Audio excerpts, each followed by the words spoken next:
वो चैलेंज ये है कि 15 और 16 जून को स्विट्जरलैंड मेज़बानी कर रहा है एक समिट की, और समिट है यूक्रेन और रशिया के दरमियान, जो आपको पता है कि तनाज़ा चल रहा है।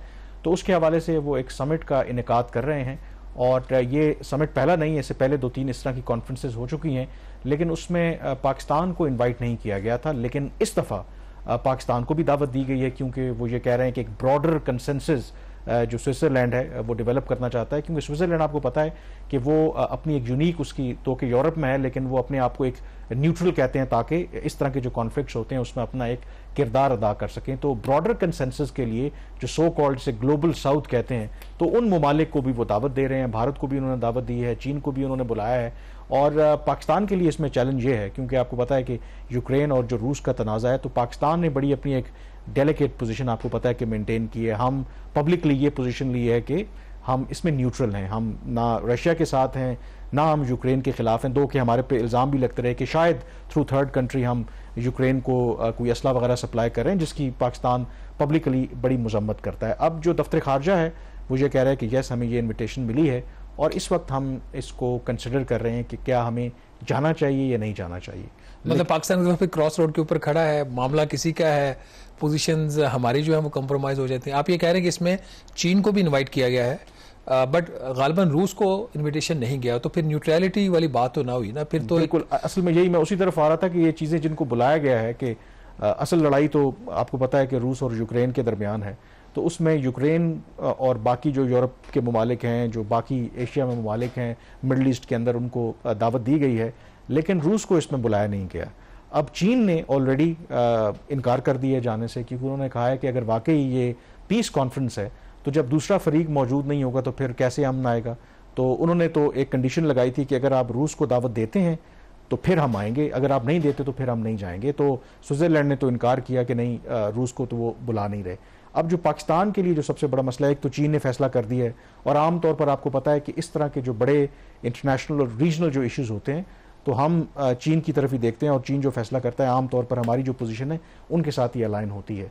तो हतमी फैसला तो अभी नहीं हुआ। यू नेवर नो कि क्या आजकल आपको पता है कि हम अमेरिका के भी बड़े करीब हैं, IMF का प्रोग्राम भी हमें चाहिए, तो मशावरत तो हो रही है। लेकिन जो मेरी सिफारती ज़राए से बात हुई है, दफ्तर खारजा के ज़राए से, तो उनका तो यही कहना है कि हमारा जो फैसला है मोर और लेस चीन ने जो किया है वही होगा। इट इज़ हाईली अनलाइकली कि हम जाएं, और रीजंस उन्होंने वही दिए हैं कि एक तो इससे पहले तो हमें उन्होंने दावत नहीं दिया, दूसरा कि हम डायरेक्ट पहले दावत नहीं दी थी। इससे पहले जो कॉन्फ्रेंसेज हुई हैं, 3 कॉन्फ्रेंसेज हो चुकी हैं, तो पाकिस्तान को इससे पहले उन्होंने दावत नहीं दी थी।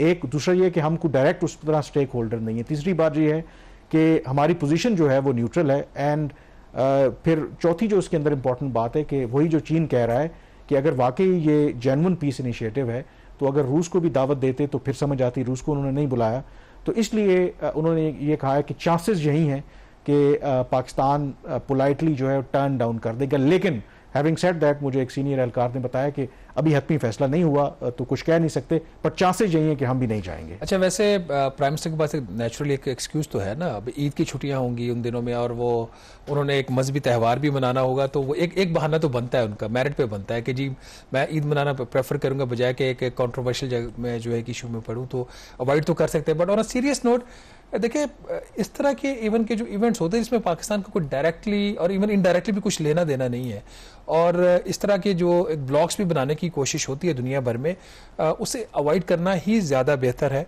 और ख़ास तौर पर अब एक मल्टीपोलर वर्ल्ड की बात हो रही है।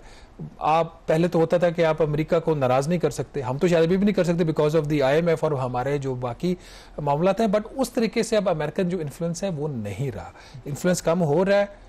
वो लगा बात है कि हमारी फॉरेन पॉलिसी जो है एक इंटरनेशनल क्रिमिनल कोर्ट का, दूसरा इंटरनेशनल जो कोर्ट ऑफ जस्टिस का जो फैसला है फ़लस्तीन के हवाले से, वो क्लियरली शो करता है कि अमेरिका का जो इन्फ्लुएंस है दुनिया में वो कम हो रहा है। लेकिन इतना भी कम नहीं हुआ कि वो पाकिस्तान को किसी मामले के ऊपर, लेकिन कोई डायरेक्ट बेरिंग इस फैसले की पाकिस्तान के ऊपर आनी नहीं चाहिए। अगर पाकिस्तान एक्सटेंड करता है तो उसमें कोई इशू नहीं है। असल में इशू ये है कि जो मगरिब है, अमरीकी जो इत्तेहादी हैं, वो चाहते हैं कि रूस को आइसोलेट किया जाए, तो मैक्सिमम वो सपोर्ट चाहते हैं।